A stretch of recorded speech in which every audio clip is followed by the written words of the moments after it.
Russia is accusing the West of turning peace into a political battlefield.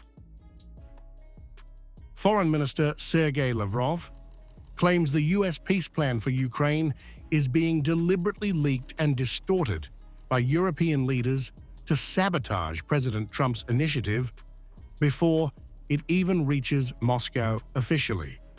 Lavrov insists Russia has not received the final document, and what's circulating in the media is being used as a weapon rather than a negotiating tool. According to Lavrov, this is not careless reporting or diplomatic confusion.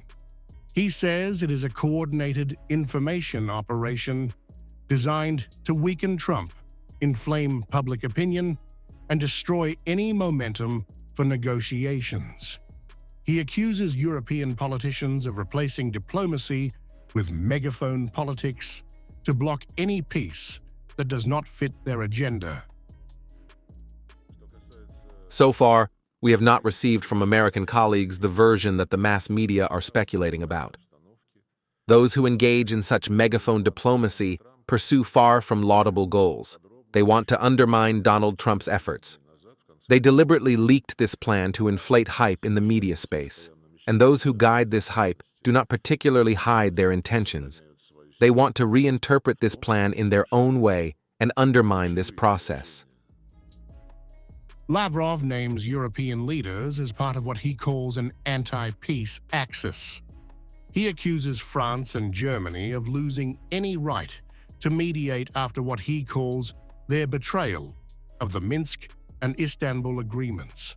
According to Lavrov, Europe failed when it had power, and now wants to return only to control the outcome. Europe already had its chances.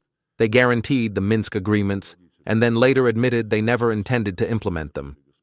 They sabotaged the Istanbul agreements as well. Now they loudly declare nothing can be decided without them. But they failed their guarantees, they failed their role, and there can be no talk of any mediation by France or Germany anymore.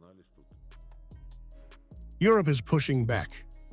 From Angola, French President Emmanuel Macron cautiously backed the US plan, but warned it must not become a disguised surrender. He stressed that peace without security guarantees would only invite future Russian expansion.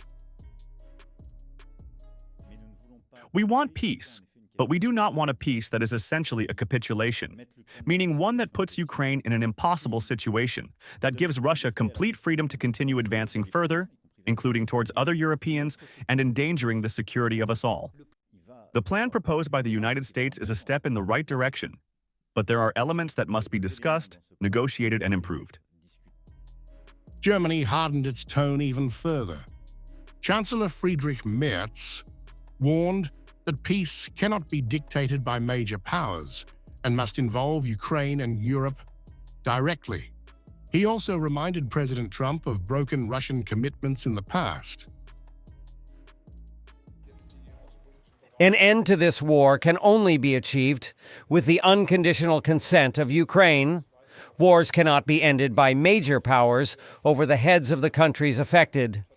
And depending on the outcome of this war, it will have an impact on the entire European continent. Therefore, reliable and new security guarantees must now be given.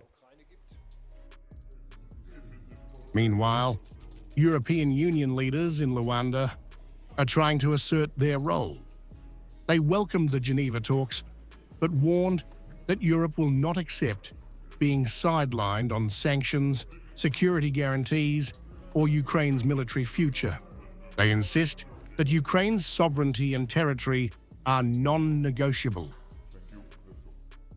An efficient and coordinated European engagement has allowed us to make good progress in the negotiations for just and lasting peace in Ukraine. Ukraine's territory and sovereignty must be respected. Only Ukraine, as a sovereign country, can make decisions regarding its armed forces. So while Trump pushes for a deal, Moscow claims the West is leaking to kill peace, and Europe refuses to be marginalized, the negotiations are now happening on two fronts, one at the table and one in the information war. For Lavrov, these leaks are not journalism. They are sabotage. For Europe, the leaks are warnings against a peace they don't trust. And for the world, this is no longer just about ending a war. It is about who writes the peace itself.